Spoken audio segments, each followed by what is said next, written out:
Hello guys, sa clip na ito, pinakita natin kung paano ko ni-reduce ang isang 4x2 na end cap ng ating cross main.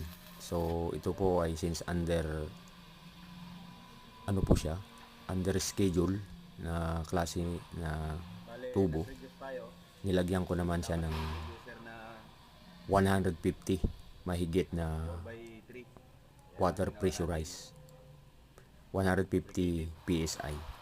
So dahil okay naman ang pagkahinang, sure naman pumasa naman sa ginawa naming testing na ibinabad po namin ng 8 hours para makita kung magkalik. Thank you guys sa control.